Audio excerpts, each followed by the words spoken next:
Asalarichilarda zo'r vaqti bo'ladi-da. Shu ariga kechga kelib, yotib, arilarga qarab, erta tongda turib, atrofga qarasa, jimjitlik. Hech kim yo'q. Yoki internet ishlamaydi, telefon kelmaydi.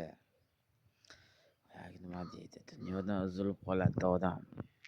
Arilarni uchishini, zillashini vagonga eshitib odamni miyalari bir dam oladi-da, rohat qiladi odam.